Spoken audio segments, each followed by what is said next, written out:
Hello everyone and welcome to webinar. This is a slightly different webinar that we're running today, but this is a follow-up webinar from our most recent Connections Reform webinar that we ran on 7th of May, which was 2 or 3 weeks ago. I'm Pete Aston, one of the engineers here at Roadlight Taylor, and I'm joined by Kyle Murchie, Philip Bale and Catherine Cleary, my fellow colleagues. So welcome everyone. Hello everyone. Now, there's quite a few firsts today for us on this. This is the first webinar we're running on Teams, the first full Q&A webinar that we're running, and the first time that we're all in the room together doing a webinar, so what could go wrong? So bear with us if things don't quite go as smoothly as expected. In terms of format, what we're going to do, we're going to kick off with a few questions that we've got that we picked out from the last webinar. And then we'll go into a Q&A session with all of you who are on the call. So the format is if you want to pop in a question to the Q&A, and we will just pick those up as and when we can throughout the course of the webinar. And if you want to upvote those, we can then sort of pick the questions that have got most thumbs up or whatever it is on Teams that gets upvoting. So without further ado, let's go over to Kyle for the first one. Kyle, what has changed in the last 3 weeks? Because Connections Reform seems to be like everything changes every day. So anything in particular that's changed over the last 3 weeks? Yeah, so actually, even if we just look back at the last week, there's been quite a few new documents out. I wouldn't say necessarily change, maybe more clarification, inevitably some more questions kind of raised from that. So the big thing would be actually even just yesterday, the Connections Reform FAQs, so NESO's Connection from FAQs have been updated, so now version 2 that was published yesterday. It had been getting a little bit out of date with a lot of old queries on there, so if you do have questions that obviously we didn't quite get time to cover today, then that's a good source. But also a lot more guidance. So there's the evidence submission handbook, which is probably the first thing I would recommend having a look at. But we've also got readiness process. You've got gated modification guidelines, and also importantly guidance on advancement fees and costs if you're going through a mod app. So that's relevant to both distribution and transmission customers. So quite a lot of information actually in the space of 3 weeks, and certainly even just since last week. But we'll get into a lot of that, I think, as we go through the questions. And we're going to go to Philip for this one. So Protection Clause 1, or Gate 1, and maybe you need to just briefly explain what those are, Philip. Do you need to submit anything if you're hoping to use Protection Clause 1 or go through Gate 1? Okay, so I think in terms of Protection Clause 1, that's for projects that are due to connect before the end of 2026. So those are the projects that can take advantage of Protection Clause 1. And the answer is, I think it depends. If you're due to be connected before the end of effectively before Gate 2 closes, then no, you don't need to go through anything. But if you're planning on using Protection Clause 1 and you're going to connect after the end of Clause 1, then you will need to go through and submit something or risk getting a Gate 1 offer. If you get a Gate 1 offer, that's for people that either don't submit anything or people that are not successful, not needed, not seen as ready or needed, and then you'll receive a Gate 1 offer, which will effectively be, you will have an offer, it will be very light, it will basically say an indicative point of connection, but effectively you won't really have an offer and you won't be connecting before 2035 unless you request advancement later on. So getting a Gate 1 offer is very easy, you do nothing, and then you get Gate 1 offer. Yes. Yeah. Protection clauses do you need to submit unless you're one of a very small number of people who are literally energizing sort of right now over the next couple of weeks. Yeah. Okay. Fantastic. Okay, thanks for that. Catherine, going to go over to you. First question. There's 2 questions on red line boundaries. Catherine, could you just confirm what is meant within the documentation about original red line boundary? Yeah, so this has come up a few times. I think NESO have now done some good clarifications in the Q&A document, and there is a bit of explanation in their guidance document as well, so the handbook, but there's perhaps a bit of confusion there as well. The term original, so I think the context here is your original red line boundary is in fact just the red line boundary you submit in as part of your Gate 2 evidence declaration. It doesn't need to be the same as, for a transmission customer, sorry, just to be clear, it doesn't necessarily need to be the same as the red line boundary you might have submitted as part of a letter of authority or anything you might have submitted before that when you originally applied. So the use of the word original is perhaps a bit confusing in some contexts. It's obviously going to be used going forwards as the original. So it's almost, we're drawing a line in the sand and saying, please commit to your land now. And if you want to make any future changes after you've got your Gate 2 offer, those will all be compared against this as the original red line boundary. So for transmission schemes, it is almost a clean slate, isn't it? Effectively, yes. Yeah. There is one nuance which I think, which has come up recently, which is that if you're that's probably true for pretty much all cases in England and Wales at transmission, and perhaps in Scotland, if you move your red line boundary, you might actually be moving your connection point, so where the transmission owner has to build out to you, and that could have a significant impact on your connection work. So there's a bit of a nuance there, but technically it is allowed under the kind of. So if you moved your red line boundary 50 miles away, you might find that NESO or the TO can't honour the original connection point. Exactly. And change it. Yeah, so it's got to be within reason. I think there's got to be some practical discussions about what happens. It might be that you end up with a Gate 2 offer that then has to be modified again. So I think there's kind of obvious engineering challenges with that. Should we just cover for distribution? Because I suspect that was probably aimed at transmission, but at distribution, obviously your red line boundary is sort of effectively locked in by your distribution connection offer. So this isn't a clean slate. Obviously if you change your site, you're still governed by all of the material changes guidance we have from the ENA.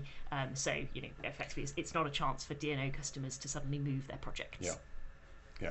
Okay. Super. Thanks, Catherine. Keeping on the subject of red line boundaries, there was a question that had come in previously. If I just read it out, as of the 1st of January this year, we've been adhering to the ENA's new G99 application guidelines, so more detailed single line diagrams, etc. But our pre-2025 projects don't meet those requirements. Do we need to bring those projects up to the new ENA standards as part of our evidence submission? So for DNOs, obviously we've got the DNO portals now beginning to be open. So not everything is open yet, but beginning to be accessible. The DNOs are effectively requesting information, which is what NESO have asked for the evidence declarations. So for most customers, I'm going to generalise here, we're not expecting customers to be resubmitting their G99 application forms. So no, we wouldn't expect people to be needing to kind of update to meet the new G99 form that came out in January this year. But I should just add, this is not necessarily connections reform. Everyone should be filling in part 4 of the ENA form, because how can you go for a project progression if you don't tell people what your transformer impedances are? So please, people, always fill in your part 4. You need to do it at any stage before you go through and commission the project anyway. Yeah, I was going to say that's kind of the obvious, isn't it? That G99 is something you do have to go back and fill in when you do commission your generator. But not CP 2030. Brilliant. Okay, thank you very much for that. Next question we've got is around advancement. Kyle, this is down to you. This is a really long question, so I'm going to get you to summarise the question and then answer it. Sure. So I think the first thing to mention about advancement is if you're distribution, this was from a distribution perspective, and you are currently going to be effectively classed as phase 2 based on your transmission access date, then advancement is obviously very important, because if you unless you want to sit with that particular access date, but if you're wanting to move, ahead into kind of 2030 or ahead, before, then you would need to put in an advancement request to effectively achieve that. Now, the specific question gets into a bit of a nuance in saying, well, if I'm, there's 2 projects, I'm project A and there's project B, and we're both effectively in the same project progression, we're sitting behind the same GSP and therefore the same constraint. If project B were to put an advancement request in, could it ultimately leapfrog my project if I'm project A and have a detrimental impact on project A? There's quite a lot to cover there because it's quite a specific question. But I suppose the answer effectively is, if you were project B and you put an advancement request, then there's a possibility you might be able to move forward ahead of the transmission works that you're currently sitting behind. So yes, you might be able to move forward in that case, but again, remembering that this process is for transmission access. So it's moving you forward from a transmission access perspective, not from a DNO queue position perspective. Now, in the case where that's not possible, you can't, that's SGT is still required, and effectively you'd still remain in that same ordering. There is a question of, well, if that project B were to move forward and therefore get an earlier access date, then as soon as it gets to the DNO delivery side, then of course the DNO delivery side might therefore progress that project first, but you'd see that today anyway. The DNO delivery is not as per the queue position, it's as per the requirements for the ultimate connection. So hopefully that addresses that question and kind of gives a bit of comfort that, based on the bingo slide, if you're going to go back to that, point 8 does try to reorder the queue. It is a bit more complicated for a distribution case, so maybe looking at Appendix 1 of the methodology is probably a good starting point. Which methodology? So that's the CNDM. Okay, just testing. Okay, right, good. So on to the next one then. So, Catherine, I think you're going to pick up this question. So it's about land. If a project has 3 landowners but one option is not in place, does the project have to exclude this unsigned land? So I think the short answer is yes, and that's because you cannot submit. So your evidence declaration, you're being asked for a couple of different things. There's that original red line boundary. It was talked about what the original means, and there is also the land rights declaration, so saying I've got an option for an agreement to lease, or I've got the leasehold, or I own the land. So those two things can be different, and NESO's guidance I think on that is quite good and quite clear.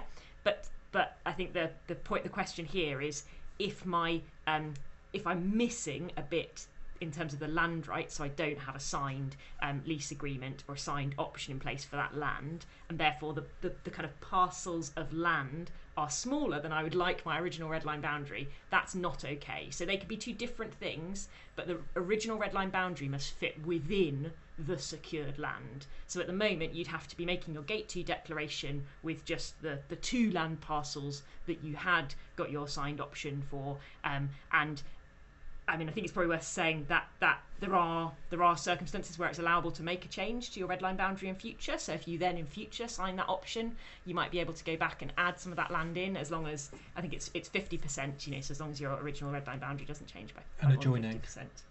An adjoining land to the original red line boundary. I didn't know that, Philip. That's what I had from another DNO this week.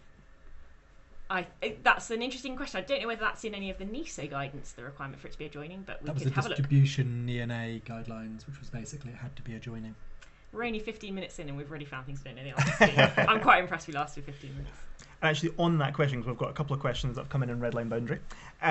So one would be to clarify, is it the case that 50% of your installed capacity can be out with the original red line boundary as part of your evidence submission?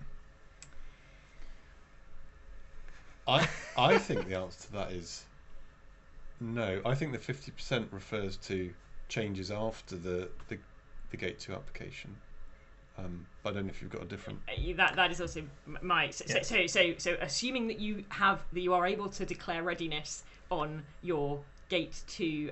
Sorry, actually, we should have said the question I answered did have some further wording in it. It did say, note that the project in question could still meet Gate 2 compliance with the minimum acreage requirements with just those 2 out of the 3 land parcels. So effectively, if you can go through Gate 2 and you can still claim all of your tech because you've got enough land that you have signed agreements with, then you could make future changes after you've got your Gate 2 offer that might tweak that red line boundary within that 50% rule. But if you don't currently have enough land signed up to be able to demonstrate that you've met the minimum acreage requirements, you will have a tech reduction, so you won't get a Gate 2 offer for your full tech. And I think the nuance there is for distribution.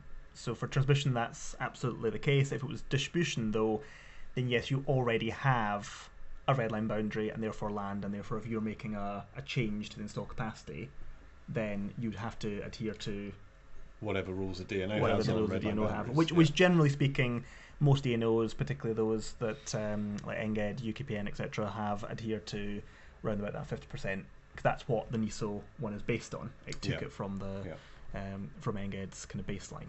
Okay. We can pick up other sort of red line boundary type questions as we go through if we need to. There was one more of our sort of questions that we're coming with, which is going to go over to Philip around statement of works. If I have a variation, this would be a DNO offer variation stating that there's no transmission works following a statement of works, do I need to go through gate 2, given statement of works does not result in a contract between the DNO and NESO? So my view on this is yes, and I think there's several reasons for this. That whilst many of the people will have gone through the statement of works process, a lot of those DNOs then had Appendix Gs. When those Appendix Gs were brought in, those people that were on the statement of works were moved into those Appendix Gs. So the customer may not have seen it, but there will be a contract between the DNO and NESO basically saying it can connect with the rights that it had under the statement of works. I still think the earlier comment comes through is that anyone that is going to connect after the window shuts needs to submit evidence in order to get a gate 2 offer. That's my view anyway. Yeah, and I would agree. I think looking at some of the most recent guidance, it does become a bit vague because it talks about contracted position between the DNO and NESO. But if we go back to who is eligible for this process under CMP 434 and 435 as it was defined then yes, we get back to the specific, who is embedded.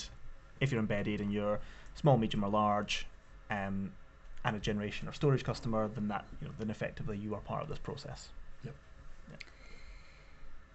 Yep. Okay, I think we can now start to pick through some of the questions that are coming in. So thank you for those who've submitted questions already. Go for one from Anthony Lindley. Thank you. If a project is expecting to receive Protection Clause 2A and has an existing 2027 connection date, would it be placed ahead of other 2A protected projects which does not have a 2027 date but have requested one, i.e. would the queue be ordered PC, not quite sure what PC means. Protection clause. Protection clause. One, yeah. Protection clause 1, protection clause 2A, protection 2027, protection clause 2A, others, and then other protected projects. Wow, complicated question. Oh, yeah. Okay. I don't know. Is it worth just quickly highlighting what the protection clauses are, just very briefly? I don't know who wants to do that. Yeah, I can do that. So Okay. very quickly, so Protection Clause 1 is effectively, well, one of the first things you have to have is a connection date in 2026. To be clear, connection date, that is your firm transmission access. So for transmission, it's whatever your completion date is, and if you're distribution, it can be your non-firm date, so it could be what your technical limits date ultimately states, but it's either the technical limits date or your firm access date from a transmission perspective. Importantly, though, you have to have M7 completed as well, milestone 7, from the queue management perspective. So that is, I'm not going to go through all the different criteria of what you can have, but effectively your financial commitment. So that could be through various different ways of doing that. 2A, and 2A has had a bit of an extension. So 2A is, if you're using the extended 2A clause project in 2027, you'd effectively be able to be protected in a very similar way to Protection Clause 1, i.e. your connection date and your connection point wouldn't change, but you can also be protected under 2A where you are outside of that 2027 date, but your connection date and connection point could change. And then, I think that's probably enough. Otherwise, we'll go through. Let's not go through the other protections. Full clauses, but I think that's quite important that if you're thinking about being expecting to receive Protection Clause 2A and you're in 2027, then just a reminder that these are protection clauses to get you a gate 2 offer rather than reordering. So it still comes back to CNDM 5.7, that bingo slide. You're still going to be ordered in that format. It isn't, by being protected, you are guaranteed effectively your connection date and connection Yeah. timescale, so it shouldn't really matter what other parties are doing around you in the queue. Yeah.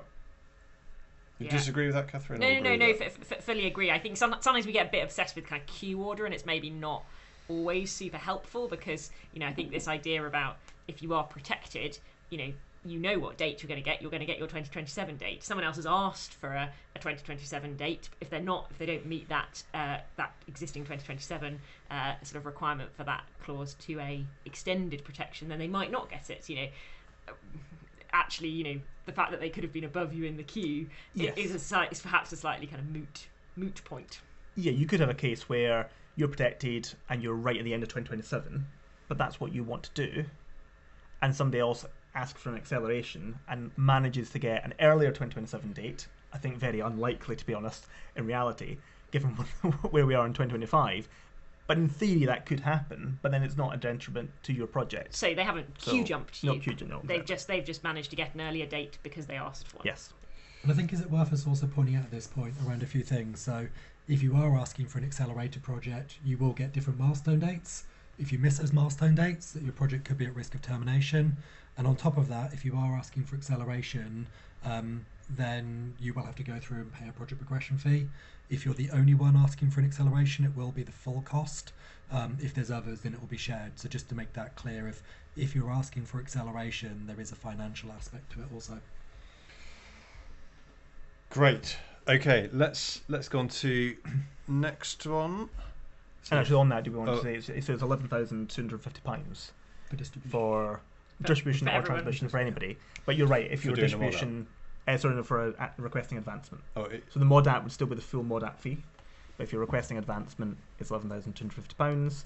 And as Philip says, if you're distribution connected, that's the worst case. It might be less if other parties are doing the same.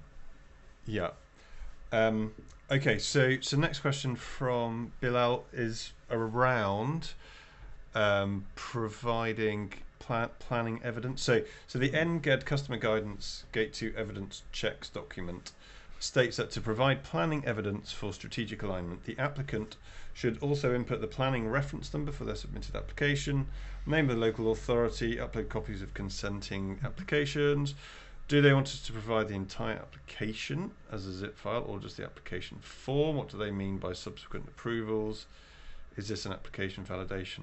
So getting into some specifics there around exactly what needs uploading. I mean, do we know the answer? Does anyone know the answer?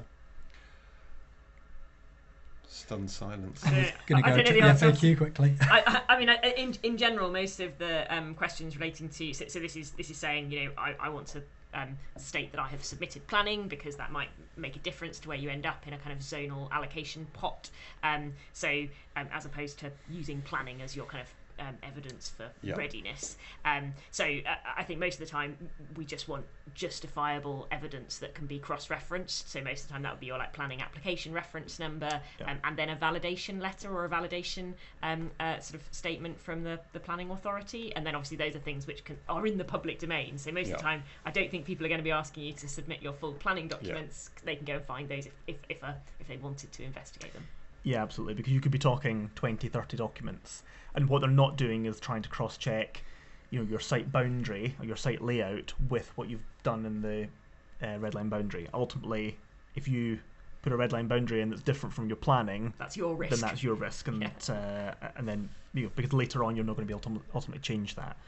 So yes, I wouldn't advise uploading zip files full of all the documents. I don't think Dinos would appreciate that. Okay, so that was a good one on planning. Maybe we'll come back to some other planning ones in a bit. One from Cameron Gall here. For a large embedded generator, so a large, I assume that means, you know, a large as in the definition of capital large. L, for a large embedded generator requesting advancement, will there be the option to switch from all works to contestable works only, or vice versa, via the gate 2 to the whole queue advancement mod app? No, I think this is two completely separate elements. This is around your transmission impact assessment with NESO versus your contractual arrangements with the DNO. So I think they are two completely separate elements. Yeah, I mean, there's nowhere on the form to actually No, and request this. Is exactly. A large embedded generator will be essentially providing information to NESO about their beggar or their Bella that they hold, which does not include the details of whether or not you're going down the contestable route for your which is a DNO works. issue. DNO issue. Yeah. So two completely separate things. Okay, so let's go to the next one down from Chris Tom. Thank you, Chris. Given the proposed readiness deadline of 29th of July, not quite sure what that means. Deadline of 29th of July? Anyway, let me finish the question because it's got a brackets tentatively. It does, tentatively. Chris has caveated his question appropriately. And assuming we submit planning at the start of July, would it be worth waiting and using the planning reference to confirm readiness rather than the option? Rather than the option being a land option? Yeah. Okay, so this is between maybe using readiness declaration based on planning versus land maybe. Or maybe protection. Protection clause, I think is mainly for this. Yeah. It's basically submitting protection before the end of Gate 2 closes. Yeah. That, I think, is what they're asking. We can probably cover both, though. Okay. Kyle, you sound like you know what you're talking about. Oh, great. Well, I think the 29th of July, tentatively agreed. I suppose the important thing is we don't have confirmation yet. NESO will, they've got up to 4 weeks effectively before the start of the window, and then to confirm what that transmission window looks like. So as we've discussed already, distribution window is generally open now. Different DNOs doing slightly different processes, but effectively collating data now, with the transmission window expected to open in early July. 8th of July is what we're kind of expecting, not before, and then probably closure 29th of July, maybe earlier, maybe later. You didn't hear these dates here. Didn't hear these dates here. But it is noted that they are looking at the distribution process as well to understand what are the good things that go really smoothly, what are the pitfalls, and how does that impact the timeline. So there's also a reason for not putting the timeline out and setting it in stone. In terms of, yes, we discussed there planning versus the land option route. So if we're thinking, split it out into strategic alignment and protections and Gate 2 readiness. If we're looking at Gate 2 readiness, there's two options, two routes you can go down, either land or planning. And it was always intended that the vast majority of projects will go through land to justify not planning. Planning was really opened up for projects that are going through a DCO that wouldn't be able to demonstrate land. Like a nuclear site, for example, was always the kind of demonstrated example where you wouldn't have land at the time of wanting to get certainty on your Gate 2 offer. So that's what we're expecting. We have noted that some of the DNOs, interestingly, the way that they've presented it gives you the option, but it doesn't necessarily make it clear that planning is only valid if you're going to go down the DC or have gone down the DCO route. Yeah, and that they're expecting 99% of their customers to click on the land button. Yes. And a very small number of projects might have to go down the planning. Yeah, so I think that is worth really kind of flagging and noting, because if you are starting to go through that process yourself, it's remembering that there's quite a big difference between the two. And then I think the point here around planning and whether you're then trying to use planning as a protection, then yes, if you are so they're saying they've submitted, so we submit planning at the start of July, right? So in that case, it's clause 3 effectively. So if you've submitted planning before the before the start of the process, and you're likely to be able to achieve that, then yes, there's an opportunity to be protected under clause 3, noting there are limitations on what clause 3 will protect. So I think it will depend on the technology as well. If you're a battery, for example, your lithium-ion battery, it's very questionable whether that would make a considerable amount of difference. Do you want to quickly just explain what protection clause 3 is and how it differs from 2A? Yeah, so 3 is allows you basically protection as long as you don't exceed the national queue, which is then the reason why the concern that if everyone expects there to be significantly more battery storage that ultimately finds its way through the queue, no one knows for sure who's going to submit what in terms of the evidence, but the evidence looks like there's going to be far more battery storage than will be needed under the national zonal pots. And therefore, if you then have a protection clause 3, which says that you are protected as long as you don't exceed the national pots, it isn't really a protection. Whereas for solar, I think then for wind also, there is a view that ultimately it'll depend on what ends up going through the process, and there may still be some capacity that's left. Because protections is all set up around planning, effectively. If you're in a situation where you don't have planning yet, then that's when clause 3 comes into force. Yeah. And you can either have, if you're expected to have submitted planning by the 29th of, was the 20th, sorry, of December. So if you had submitted planning by that point, but don't have planning permission in place by the time the gate opens, then you can go down the route of 3A. And if you are in this situation, based on this question, where you'd be looking to submit planning before the evidence window opens up for transmission, then you'd fall under 3B. Okay. Good, thank you. Let's go over to the question from Rex Chiu. If I want to push back my connection, so rather than advance it, push it back from 2026 to 2027 for a large embedded project, can I do this by submitting a mod app when the NESO freeze is lifted / concurrently with gate 2 to whole queue submission? So So I guess there's we can answer half of that's really easy. Yeah. You can't delay the date as part of the gate 2 to the whole queue submission. So it would need to be you would need to go through the gate 2 to the whole queue exercise with your current date, or an accelerated date, which it sounds like you don't want. You could submit a mod app in future to push that date back. Kyle, my understanding, I think, is that a project there would effectively need to go through the gate 2 to the whole queue process and then submit a mod app into the next gate 2 window. Yeah, so it'd have to.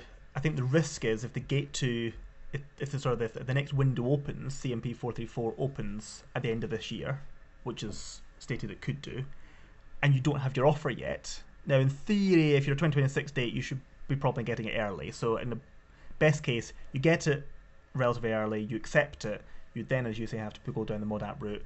I think the difficulty with those dates that we mentioned are in 2026 and 2027 is that you're still going to have to adhere to the milestones. Yeah. So even if you can move the date out, you're in that situation where you've probably hit most of those milestones or in that danger zone of being ultimately terminated there. So that would definitely be one where you'd have to have that conversation with NESO, and it would be really dependent as well on what's happened on the project. Like if you were connecting at transmission level in 2027 or even 2026, you'd have to have done quite a lot by now. Yeah, of course, yeah. This did say for a large embedded project. Oh, sorry, it was embedded, sorry. So I guess you have to do the mod app process like you were just talking about, but you've also got to have the conversation with the DNO to make sure that they're in a position to push back the connection date as well.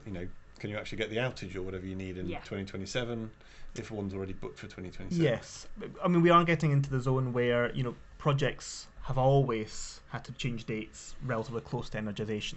So if it's a project that actually is meeting all the milestones, is already in construction, but you don't think you're going to quite meet 2026 and it's going to flow into 2027, then that is a slightly different case, because you'd be able to do that anyway. Yeah, exactly. In most cases, you'd progress as normal now, and once a bit closer to the time, you would submit what would be it would be termed a non-gated modification application. So essentially, in the new world, a mod app you could submit at any time. You wouldn't need to wait for a gate 2 window. So important that you could do that. If you were in that situation, you could effectively do that anytime, as you say, kind of from now. You don't have to wait for that window to open. So you can do that before the gate 2 to the whole queue process? Or you have to go through gate 2 to the whole queue and then do that? You have to go through gate 2 to the whole queue and then get the offer, sign it, and then you could do a non-gated mod app. A non-gated mod app, which would be effectively a kind of a relatively minor timescale amendment to account for your commissioning timeframes or something like that. If you're changing anything more major, though, you would then have to go through the CMP 434 gated process because we've been seen as material. And just to say, this is FAQ 21 in the document that's published, so it's on page 21. Oh, just double checking. Did we say the right thing? You nailed it, I think. Okay. Phil's read all the FAQs. We get to stay in the car this morning. Okay, telling everyone our secrets now. So Driving, though, I should add. yeah, I was driving. So, question from Ben Gosden. This theoretically should be easy, but I'm not sure it is. When is the proposed Gate 2 readiness deadline for this window for distribution customers? I.e., when's the window open? I assume. When does the window close? Well, when does it close? And we all care about when it closes, probably more Well, than. it's worth saying the windows are now open for all distribution Gate 2 applications. Yeah. But when's it close? We've seen conflicting evidence. Yes, and I think it is important to note that although some DNOs have presented, 2029, so the 29th, open that long. yeah, just give them reviews. July the 29th. They've also some have mentioned kind of potentially July 30th. That is based on a lot of estimation. It's based on expected closure of the transmission window, and also which hasn't been fully confirmed yet. It's also expecting that DNOs will be able to close have their deadline at the same time and in parallel to the transmission window, which is expected. I know that they have built in some time, so NESO aren't expecting that as soon as the DNO closes the submission window, they submit all the evidence the next day to them. There is a timeline built into that. There's some buffer, but of course this is the first of a kind process.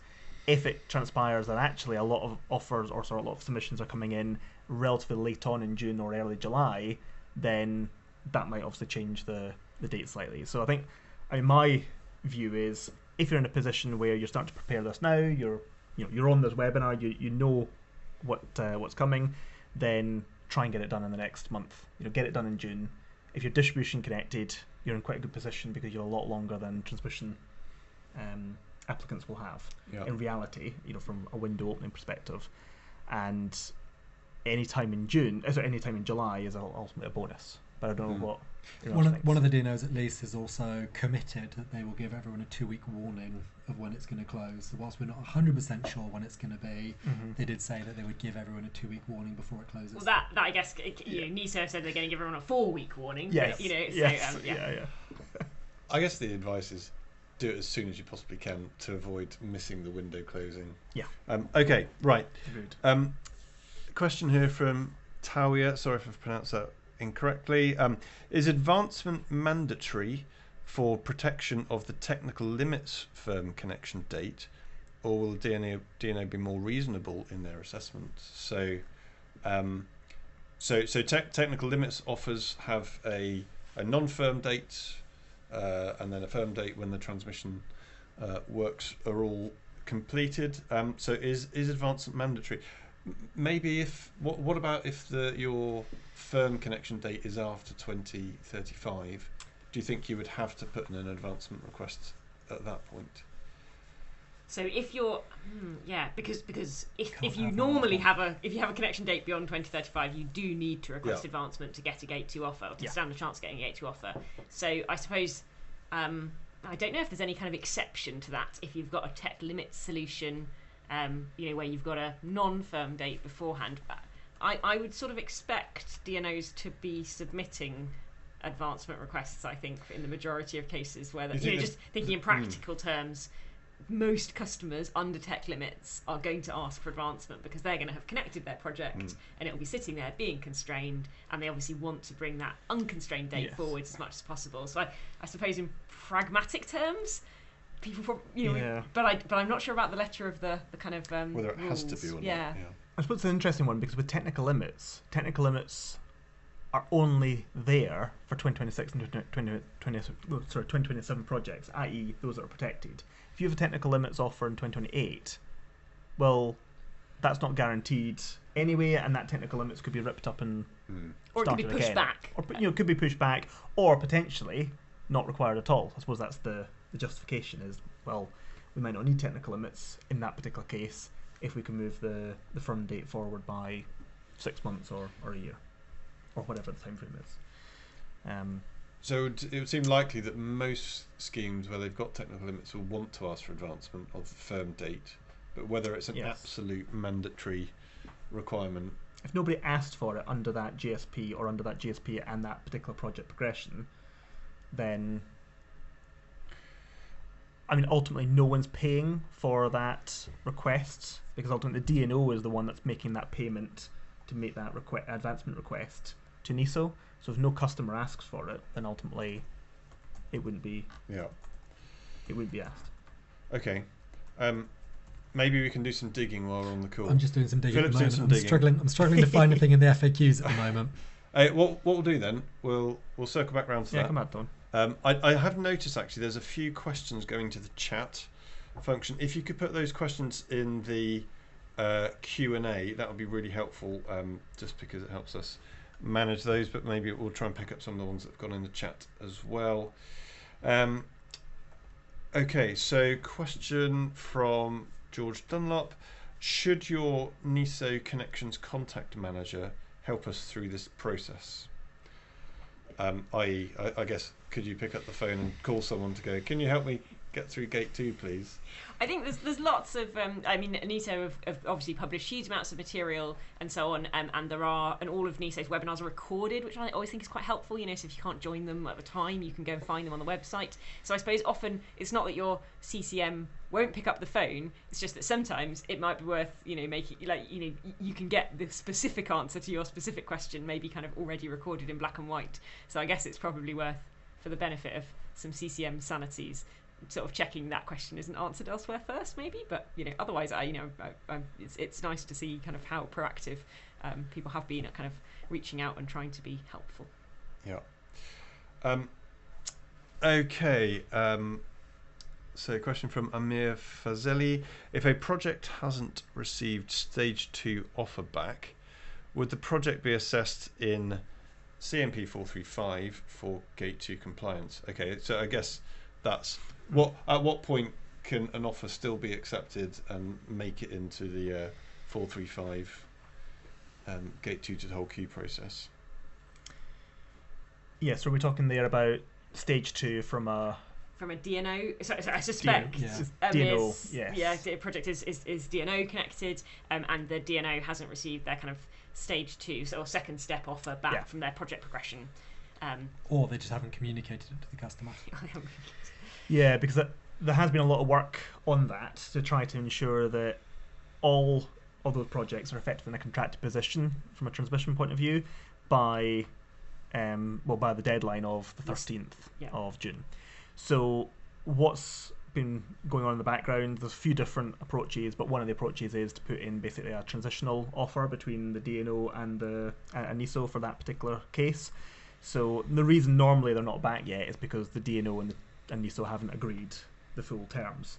So removing anything contentious out of there, putting a transitional offer in place, which is effectively equivalent of a gate 1 offer in the new process, then that allows, it ensures that they're contracted and it allows those projects to make a submission.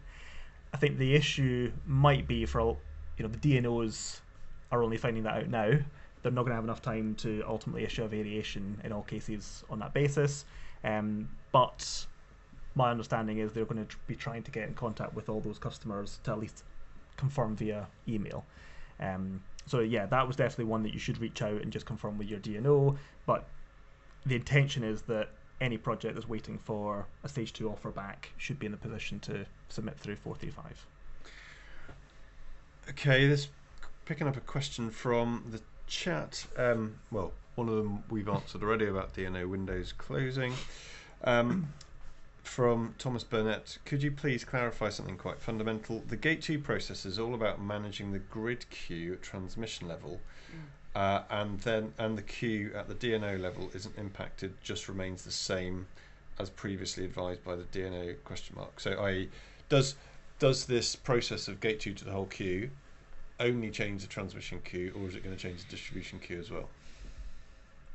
I think this is one that's a bit grey, and we're having this debate before the webinar started. So, there are some changes, because if you fall out of the transmission access queue, so you're moved to gate 1, you don't get a gate 2 offer, then the DNOs have clarified that effectively that means that you would get a sort of equivalent of a gate 1 offer at distribution as well. So I like to think of it as a sieve, and if I suppose we're doing a sieve on transmission access, But if you fall through those holes, you get a gate 1 offer, you fall out of that queue, then you also fall out of the distribution queue. So we would expect to see some compaction of the distribution queue as a result.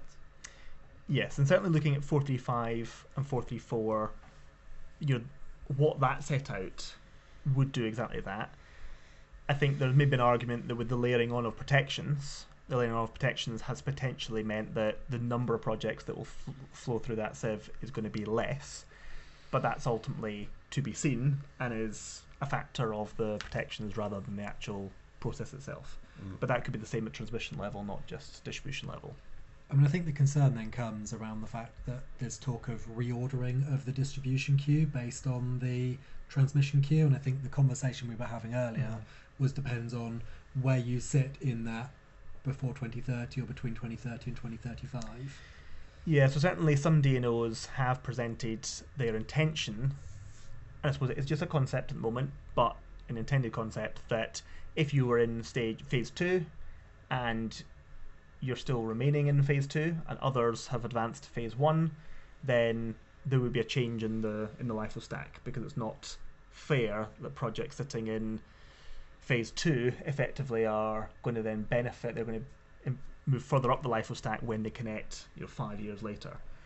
But that is only between 2 phases. If you're both in phase 1 and one project was 2030 and another project was 2027, and there was a move around in the queue, then you wouldn't necessarily change the position. And there was talk also around works as well, if there was reinforcement of an asset that then may not be needed as well. But yeah, I'm still a bit grey on that at the moment, and I'm not sure I've seen it in black and white as it stands at the moment. No, I agreed. I think that particular aspect is something we'll probably see more of. Part of the argument is it depends on really what the result is, but yes, it's definitely something to continue the conversation. Okay, thank you. Question from Connor O'Sullivan. In the recently published gated modification guidance document, what is the significance of gate 1 agreements with and without reservation? I know we talked a few times about this, Kyle, recently, about having capacity and or bay positions reserved at gate 1, but yeah, I don't know if Kyle, Catherine, you've got any thoughts around that? There is some quite useful stuff, and I can't remember whether it's in the handbook or the FAQs. Actually, maybe Philip will probably tell me. Have a look. But really just clarifying that there are a relatively specific number of scenarios where Gate 1 projects will benefit from reservation of capacity. So effectively, unless you're one of these things, if you're a Gate 1 project, you're not going to have anything reserved for you, and that is effectively where there has been a coordinated design exercise done. So the example for that is things like offshore, the Celtic Sea perhaps, where there is a proposed solution already for how those projects will be connected, and therefore there is a kind of an easy route to reserve some capacity in the future for those projects. But noting that effectively what that's doing is sort of saying we're reserving that capacity. We're not necessarily confirming yet which projects it is that will benefit from that capacity. And the other example is essentially projects which are offering sort of services directly to NESO, and again, there's kind of some parallels here with the project designation criteria. So I guess that's things like some of the stability projects. So what we used to call Pathfinder. Exactly. The next. Thank you, Kyle. I'm not sure what the next generation is called now. Yes, I'd say 2029, I think, is the current one that's going through. Expression of interest at the moment. So the so unless you're one of those projects, and you probably would know if you were, then there isn't currently an opportunity to have capacity reservation at Gate 1. Okay, so it's pretty specific. Yeah, for capacity reservation. Yeah, we'll try and find the bits in the page 73 on the FAQ, number 24. Love it, thank you, Philip. Amazing. Okay, so I think there was a question here from Matthew Dowds, but I think we've answered it already. If you receive a Gate 2 offer during reform, will there be enough time to submit a mod app in the next window to delay a project's trigger date? I think we talked about doing a mod app after you've signed your after you've signed your Gate 2, but if it's a mod app that has to go through the gated process, and bear in mind there's another guidance doc about this which is useful. So so this is the what's it called? Gated. I think it might be called gated modification application Yes. guidance. So that basically tells you, once you've got a gate 2 offer, based on the change you're making, do you have to wait for a gate 2 window to make that change, or is it a change you can make at any time? If it's a change you could make at any time, in theory, if you were the very first gate 2 offer out the door, you might technically have time to make a change, and then but before the next trigger year kicked in the 1st of April 2026. But for the vast majority of projects, no, they won't have time. They won't have the 90 days required from clock start to make that. And for projects that were going to make, if the change they were going to make was required a gated modification application, then they wouldn't be able to do that, because that gated window probably wouldn't have closed by then anyway. Yeah, because also the 1st of April 2026, you have to put the security in place significantly before that. Yeah, I was going going to to say your be issued in security January, deadline so, sort of March, isn't it? And so no, I think in practice, no. Okay. One here from Matthew Hilton. Thank you, Matthew. It's a longish question around capacity pots, I think. My export grid connection is for both solar and wind, and we do not have planning submitted or approved for either. The wind pot already has planning granted, which exceeds the 2035 target, whereas there's plenty of solar capacity in the Gate 2 queue. As a scheme, we're more interested in developing the solar. Should we drop wind from the grid connection as part of the connections reform? As we have been advised previously, doing so will be classed as a major variation, and we would lose our current place in the queue. I can pick this one up first. So I think at the moment, obviously, if you were to take both parts of it through and the wind pot was exceeded, you would then have a hybrid project. You potentially could get a Gate 2 offer for the solar but not for the wind, and that's how it's going to work for hybrid projects, where one of them is in the pot and one of them isn't. The only other point I'd state here is that just because a project has planning does not mean it's a viable project, does not necessarily mean that someone's going to go through and develop it out and build it. There are some consented projects which are unviable because they've got planning, they've gone through further works with the grid, and then as a result uncovered cost prohibitive issues that come through.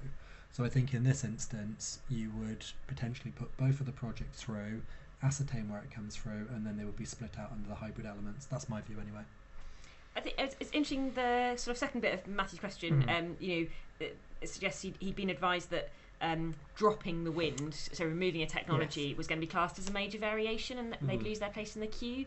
So I think we could probably categorically say that's not the case for a transmission connected scheme. So if you were declaring your Gate 2 readiness and you only chose to declare it on one technology and you moved to Gate 1 for the other technology, if that doesn't result in a reduction in your tech, then that is not that is not what you've sort of called a major variation, but effectively that is an allowable strategy at the Gate 2 process. So I wonder perhaps if Matthew's project is distribution connected, or if it was going to result in a significant change in tech, in which case it's still allowable. You're not going to lose your queue position, but you would face a cancellation charge potentially. And a distribution project that had both wind and solar, and if you were to drop or not develop one of the technologies, it would only be seen as a material change if the capacity reduced so much that you should have been connected at another voltage level, which then makes a major change in the scheme. So I think it depends on the nuance of the individual scheme. Sounds like probably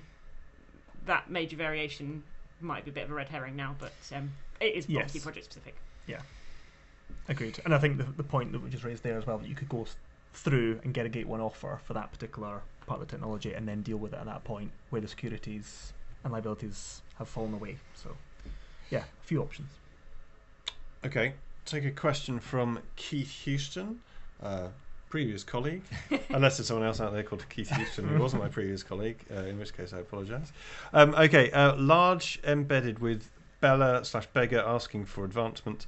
So the submission goes to NESO, however, how are the dates agreed with the DNO? The handbook seems to suggest the generator must secure agreement from the DNO first, but other material contradicts this. Is there a formal process, as otherwise how could the DNO fairly assess at this stage? Any thoughts? Good question. Difficult one.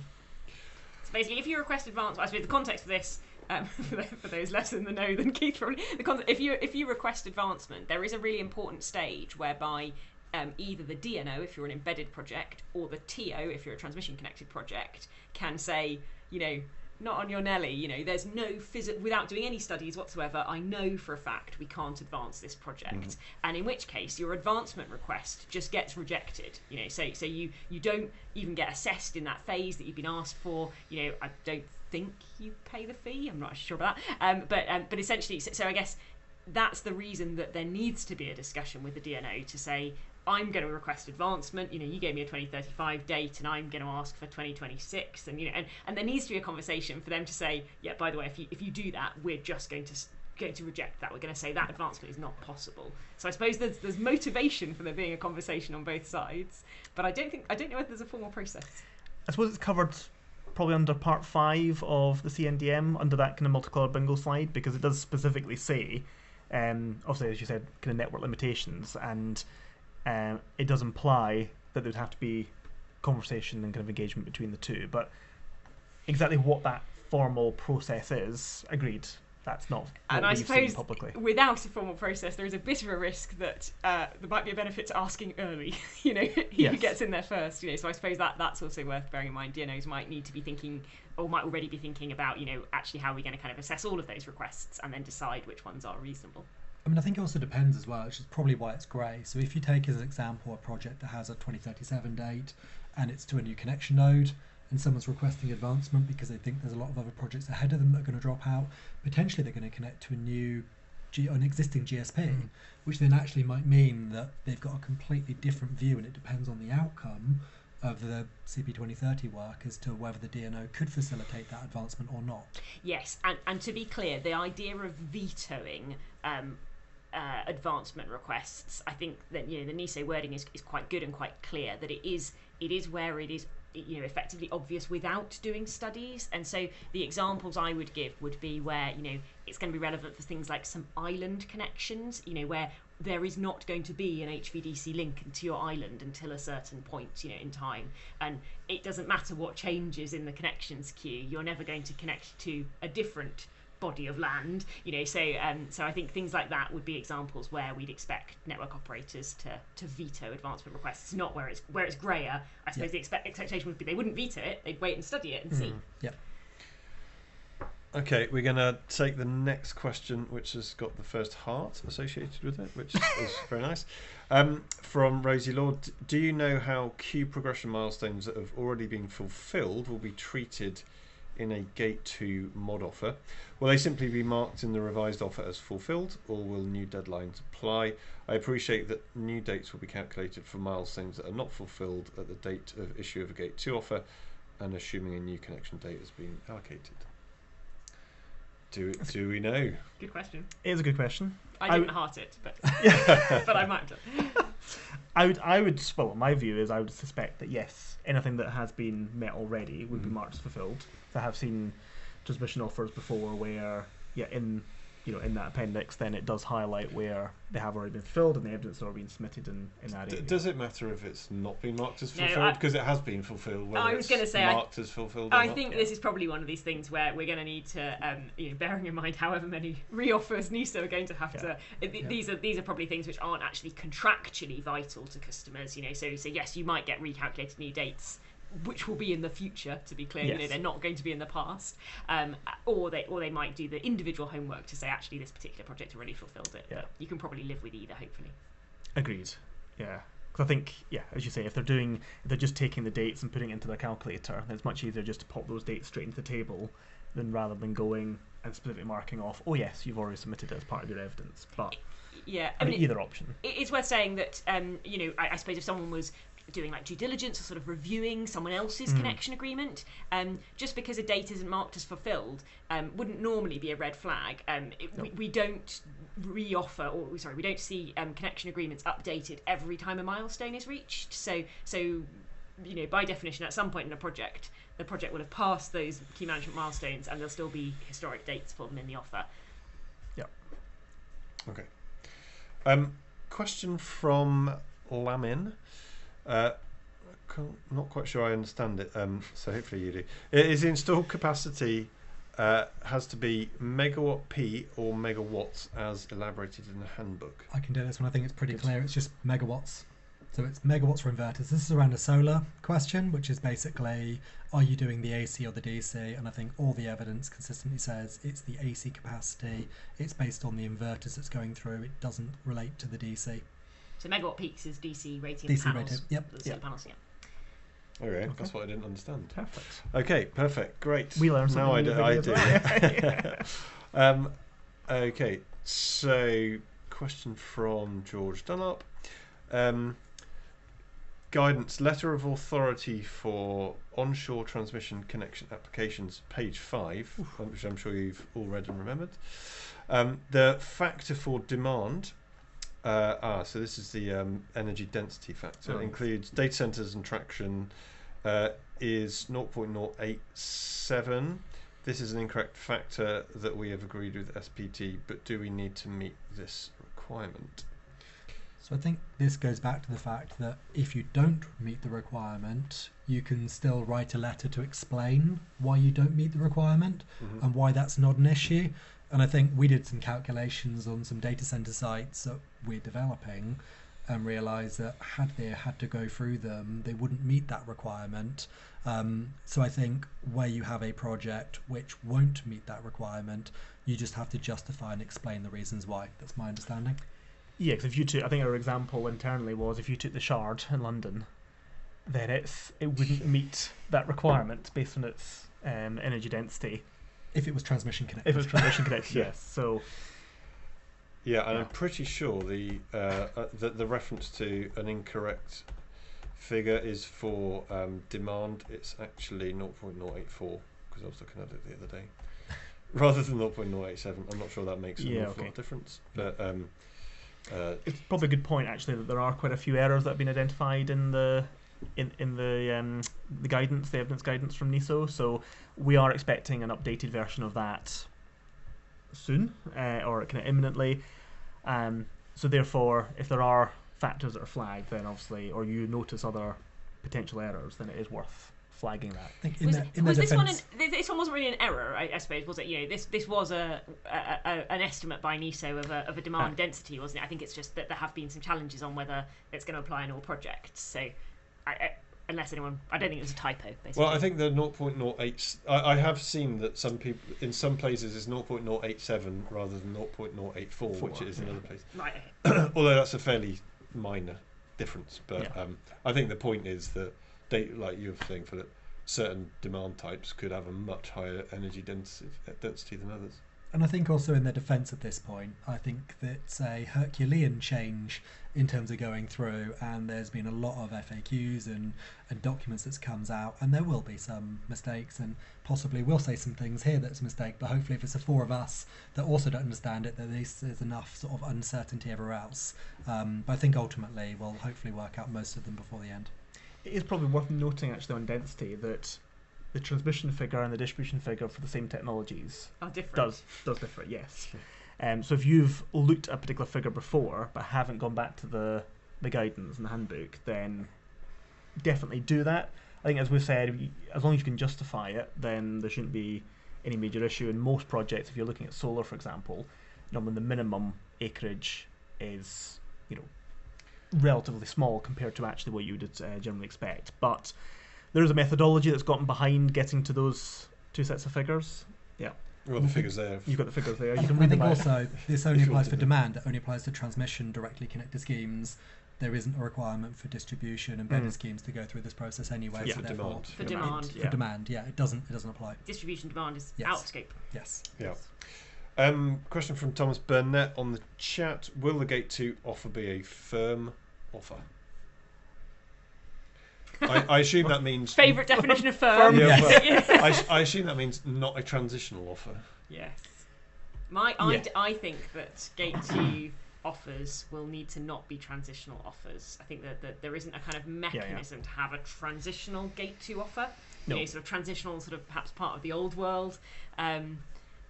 So if you've currently got a transitional offer, for example, you have to submit a modification application when you go through the Gate 2 evidence declaration process to transition that to a full offer.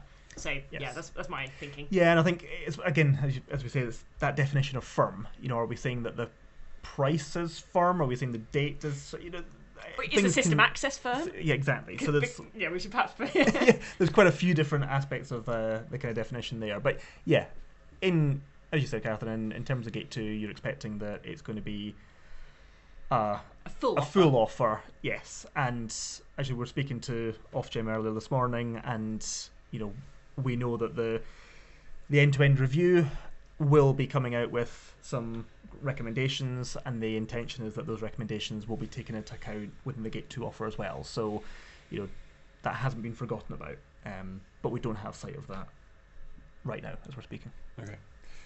Worth saying, at this point, we are running through till 3:30. So if you want to submit your questions, you probably need to do it in the next, I would suggest, 10 to 15 minutes for us to have a chance of getting through to answering your question, because we've got a hard stop at 3:30. Catherine's got a very hard stop at 3:30. You're running out. Yeah. So let's take next question from Melissa Spence. Thank you, Melissa. What happens in the Gate 2 assessment if there is an infrastructure build required such that nobody in the area can connect earlier than 2028? Do all projects requiring connection to this infrastructure fall into phase 2? Well, I guess phase 2 is from 2031 to 35. So I guess if there was some infrastructure work that prevented connection in phase 1, does that mean everyone gets assessed in phase 2? And I guess that would be an example of so I suppose in that specific case, if the infrastructure was going to be delivered in 2028, then there could definitely be phase 1 projects in 2029 and 2030, as you say, Pete. But if, for example, there had been works that had gone all the way up to 2030, that would be an example of where, even if people had asked to be accelerated into phase 1, the acceleration requests would get vetoed, because we'd say, no, we know that in this area there's absolutely no infrastructure until we've done this work. So I suppose, effectively there's no sort of special provisions for if you're kind of blocked by infrastructure, you would remain blocked by that infrastructure. Yeah. Okay, that seems fairly clear. Thank you, Catherine. Okay, question from Andy Ho. Transmission offers in the Gate 2 template. There is no reference to either site coordinates or installed capacity of the original application / offer. Therefore, is it safe to say that the installed capacity and original redline boundary coordinates submitted in Gate 2 evidence will supersede the respective data in the original application? Therefore, this is a good opportunity to represent a more accurate design. So certainly the site coordinates bit can be new, can't absolutely. it? But Installed capacity bit, that's the bit that I was probably more confused around with that CAC. one. Well, yeah. I mean, I think this is a good geeky chat, isn't it? Really, because installed capacity isn't a definition that we use at transmission, and we probably should a bit more. We talk about KEC, but your KEC might sometimes connection entry capacity. But I suppose we've seen lots of examples where someone's connection entry capacity, which would generally speaking be the sort of the capability of the generator, as opposed to the tech you're commercially paying for. But sometimes the capability of the generator is limited by things like transformers. So that might not, you might have some wind and some solar, and they might both be going through the same SGT. And you might say, well, actually, I think the KEC of my project is limited by that SGT. So KEC isn't quite the same thing as installed capacity often. So I think, probably in short, an answer to Andy's question, yes, it's a great opportunity to tell them what your installed capacity is, because it might not be very well reflected in your current offer. There is obviously, probably the most useful kind of data that goes into a transmission connection agreement is the user data in the construction agreement appendices, which tends to say, okay, it's a BESS power park module, and it's got this many inverters, and it's a wind farm, and it's got this many wind turbines. So it kind of deals with the granular data of the generators, but it's not generally, unless I'm missing something, it's not really captured anywhere else. No, I think the only thing is on FAQs, page 24, number 27, basically says that projects will not be able to change their KEC as part of the Gate 2 to whole queue. Okay, that's good. That's a good clarification. But as you say, installed capacity could be completely different, because It doesn't really matter. Because your KEC needs to be at least the same as your tech, or greater, obviously, because otherwise you've got a problem. But yeah, as we said, KEC, tech, registered capacity, those are the sorts of terms that you would normally expect at transmission level rather than installed capacity. And even on registered capacity, you've got registered capacity and registered megawatts, which aren't necessarily the same thing either. So yeah, we'll probably get into a kind of definition beyond that. But also those figures do change when you go through the whole compliance process and fill out the many DRC schedules beyond DRC schedule 1.4. So So in some ways, when you fill out your Gate 2 readiness declaration, if you're being asked for a parameter that you haven't defined anywhere else, then yes. Then yeah, it's a great opportunity, isn't it, actually, to just give the most realistic value of your site to date. Yeah. Yeah. Okay, question from Theo. How long do we expect the appeal process to be? Will it be uniform across all DNOs? Okay, I think we need to explain the appeal process. Pass. Because I'm not entirely sure what this is referring to. I know that there's some sort of appeal process through Gate 2, but if for example, if NESO queries your readiness documents and they decide to say that you're not ready and you want to appeal that, then you effectively don't go through the Gate 2 process. But I'm not quite sure what it means in reference to DNOs. Not sure if I mean, I think you could take it two ways. You could either take it in terms of a planning appeal, but I suspect it's probably someone's get a response, they don't agree with the response, they want to appeal it, and I'm not sure I've seen that there is one. I'm not aware of one anyway. Yeah, so I suppose that, like you said, Pete, what has been highlighted is effectively there isn't space for an appeals process within the Gate 2 to the whole queue exercise. So, and I don't think that's not, from a kind of like strategic or malicious intent, that's being very pragmatic. It would delay everything far too much. So I suppose we're not expecting there to be a sort of formal appeals channel where you think you should have got a Gate 2 offer and you haven't, and that to all kind of fit within the Gate 2 to the whole queue process. I'm sure there will be some challenge, on a project specific basis, won't there? But I've not yet seen anything about kind of the time frames within which those might be dealt with. So I'm not sure there'd necessarily be the evidence presented in the public domain that you could actually formally launch an appeal, because you wouldn't see it all. I suppose it would be if one example might be if a project had declared readiness and we know that the DNOs and NESO are going to do some kind of checks on those readiness declarations, potentially involving sort of external consultants perhaps, and I suppose if a party had said we don't think this project passes readiness criteria, that is something quite specific which you could potentially contest. You can imagine there might be So there is a section in the Gate 2 criteria methodology, section 8.16, I'm doing a Philip now. All users who do not meet the Gate 2 readiness criteria detailed checks can dispute that decision, but they will not receive a Gate 2 offer as part of the gated design process. Yes, and I think that might be referring to the dispute process as per the CUSC section 7 as it stood or stands at the moment, because when we're going through the 434 and 435 process, the point around disputes came up, and it was just ultimately stated that, well, there's already a dispute process from a CUSC perspective already, so I suspect that the guidance is ultimately referring to that, but just confirming that, well, if that dispute process happens, you're not going to get a Gate 2 offer. It's going to have to happen in parallel. And I don't think it's straightforward as to how what would happen if you were DNO connected. Noting that question sort of specifically references DNOs, and obviously if there was any kind of argument about whether the DNO had correctly assimilated your information or passed it on, that's another level of complexity. Yeah, I think it's more straightforward if you find that out in September when you're told you're going to be Gate 1 and you go, hold on, there's obviously been an error, and it's through NESO. It's a bit easier because it's that direct contact. But yeah, through the DNO, I think we'll have to wait and see. Yeah. Okay. So let's be optimistic. Yeah. Interesting question here about NESO and DNO workloads from Rory Stewart. Have NESO/the DNOs stated how they will be practically reviewing all of the evidence submitted? It will be a mammoth task and presumably some technology required to review them all. It will be interesting to see how free text answers are reviewed and decisions made. As it's probably worth noting, some of the DNOs are accepting submissions via email, which I assume makes reviewing on a technological basis harder than if there was a portal. Yes. And I know that certainly AI was discussed at the time. I don't know if anybody else does the specifics on whether any DNOs are going to use about that in the background. But also it's worth saying it's not necessarily going to be the DNO staff that are actually doing all the analysis. Some of that will be passed out to consultancies.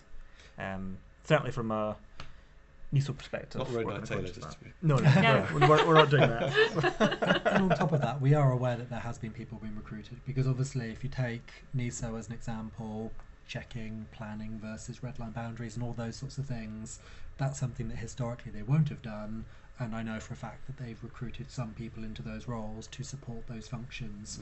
So I think there's been a certain element of recruitment that'll help, but it is a Herculean task, and it's going to be a challenge. I was looking through some lease documents from a client just this morning to go, well, they were going, do you think this meets the criteria? And it's like, it's quite difficult to tell. You've got to really read through. So it's a difficult job.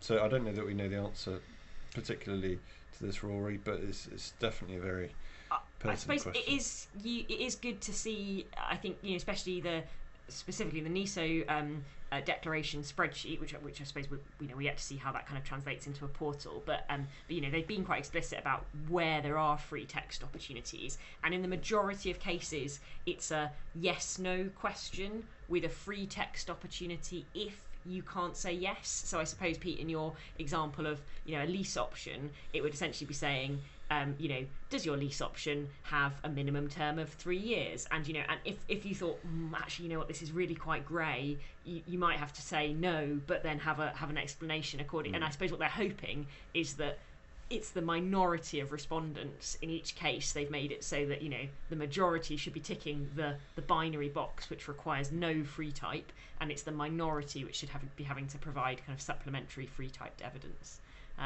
But I think it's definitely worth bearing in mind, isn't it, that this isn't necessarily going to go straight to your kind of connections manager who knows all about your project. It might be going to someone who's who's literally never seen it before. Hopefully you can tick as many make it as straightforward, clear boxes as possible. And you can put covering note in something, couldn't you, to explain. You've got all these lease documents in there or whatever, but here's my covering letter explaining how everything fits together nicely, and make it as easy as possible. And if that just lets you then tick the box that says yes, I have 3 years, it's valid through it, then that is really, I think it's worth doing. Yeah, the more you do now over and above what the bare minimum requirements are, will definitely help. There's a sort of related question to land and so on from Zico. What are the land option length requirements, if any, for CMP 435 projects that have completed milestones M1 to M3? So milestones M1 to M3 are land rights, submitted planning, and obtained planning consent. Any thoughts around that? I'm assuming that even if you've completed those milestones already, you still have to submit evidence that for land. Yes, because it's a land agreement, not a land option.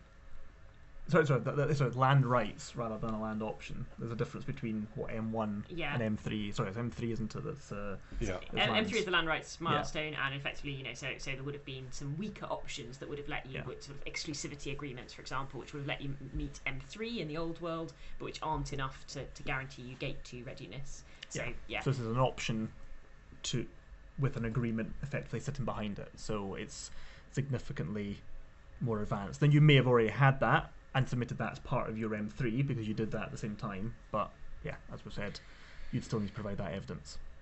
I think this is page 37 of the FAQs, number 6. It's at the bottom of the page. I think we're going to get a GIF of Philip.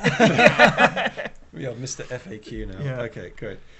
Question coming from Thanos. What are the pros and cons of complying with Gate 2 readiness criteria through land rights or TCPA planning route? Can't remember what TCPA stands for. Town and Country Planning Act. Oh, there we go. Thank you. Readiness criteria through land rights or Town and Planning Country Act applicable to small and medium embedded generation projects.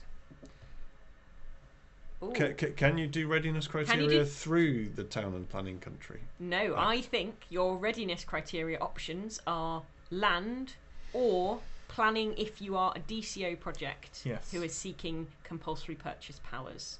Yes. So I would say If we go that to Dictionary Corner, do you have that? Do you have that? I don't, but I did check it because we're discussing this one beforehand in terms of going through. So I thought that's one that we ought to focus on. so pro gate 2 readiness criteria through land rights. Yeah. Because you're allowed to do that. And you can't do the other one. And you can't do the other one. Okay, that was good. Okay, take that one off. So unless we've missed something major, in which case someone shouted us in the chat. Yeah. Okay, question from Rex. Please can you clarify for advancement requests that DNOs cannot accommodate, will they be vetoed or will they change it to the earliest possible date they can accommodate before submitting to NESO? Nice question. Oh, I think they might actually. Yeah, that's a really good point. My interpretation was that they might just be vetoed. So, for example, if you had a 2035 connection date somewhere with no infrastructure, and there was going to be some infrastructure built in 2034, and you asked to be accelerated to 2032, they would just say no. But if you asked to be accelerated to 2034, that would then be considered, if that makes sense. So, I think because this is a very early stage decision which has to be taken prior in that bingo slide prior to the strategic alignment assessment, I don't think there will be time for them to come back to you and say, you asked for this, how about that? So I think you need to be a bit smart in those. So one of the DNOs on one of their webinars did say that they encouraged you to ask beforehand, but it wasn't mandatory, and if you asked for something that they couldn't do, they would endeavour to come back and discuss it with you. That was very nice of them. But the sheer number of what's going on means that I think that may not be possible. So I think if it was my project and I was in that situation, I would definitely pick up the phone and have that conversation with them to try and understand what the date could be. What's the risk of asking for a date that they can't do? Do you just ultimately revert back to whatever your existing date is? Yes.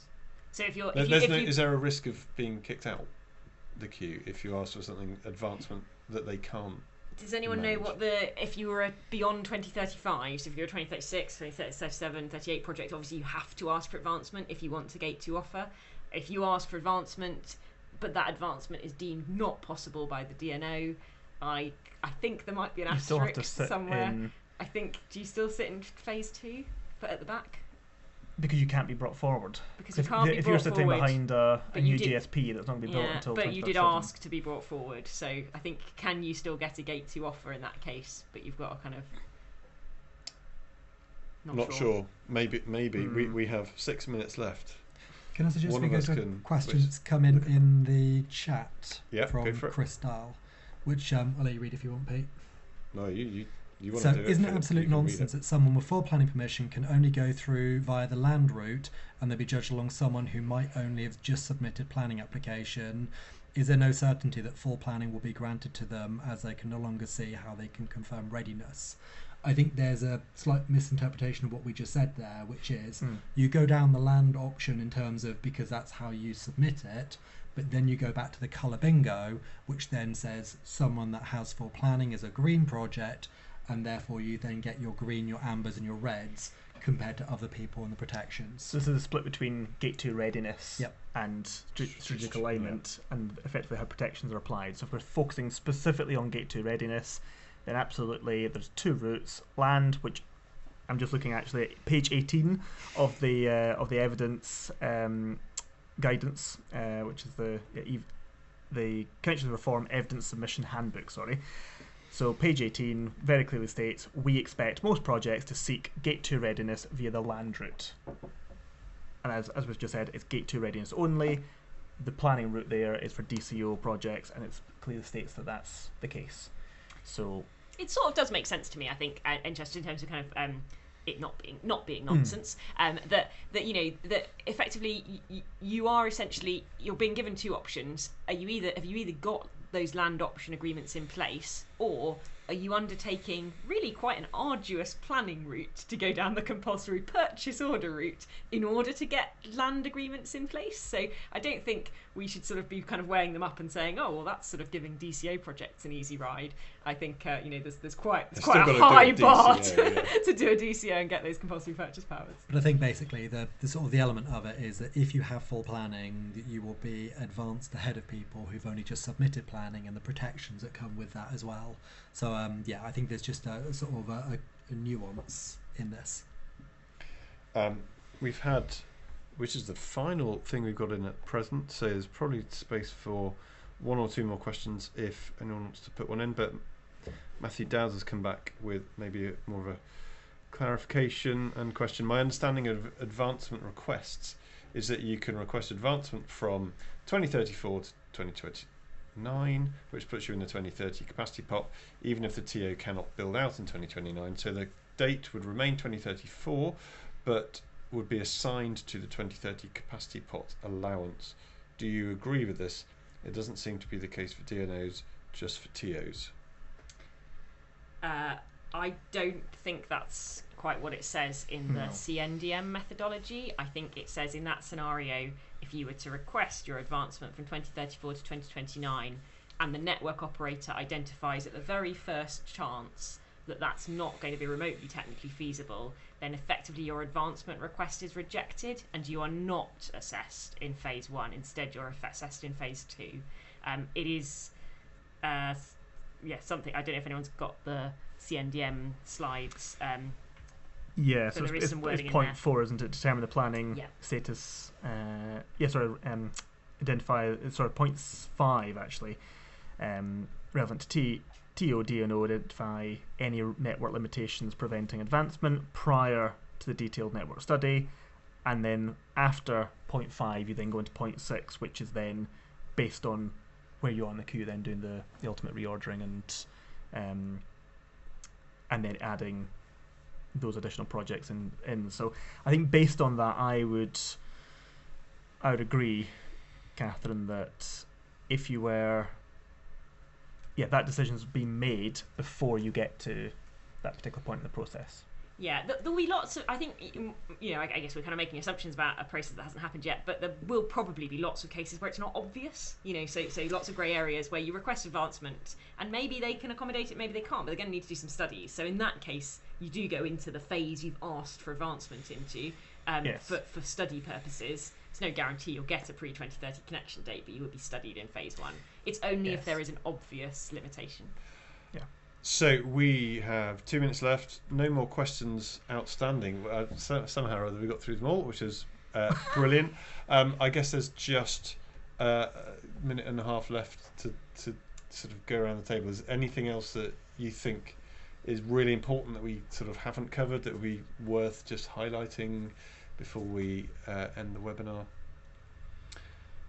Feels like we've gone through quite a lot of things. Yeah, I think from my perspective, it's just doing what you can now. When we've covered it already, but sooner you do things, the better. Try it out. You might find that the first time you're going through it, you're learning quite a lot. It depends on if you've got portfolio projects or only one specific site. If you're going through, if you've got projects on multiple DNOs and TO connections, then there's going to be quite a lot to do and quite a lot of different processes. So get that in as good a position as possible. We've also mentioned covering letters, that type of thing. Identify where there might be explanations needed. If you're reading it, going back through and you're not clear yourself, somebody from a DNO or TO or some NESO is going to have that same challenge. So Anything else? Portal access was the only thing I was thinking is maybe for all those transmission connected customers, a large embedded generators, just making sure your portal access is up to date and you know who in your company has access to NESO's connections portal. That is it. Time is up. Thank you, you three. Been brilliant. Thank you everyone for sort of joining us and for questions that you've asked. We thank you, and we hope you join us on the next webinar. See you again. Thanks, Pete. Thanks. Thank you very much, Pete.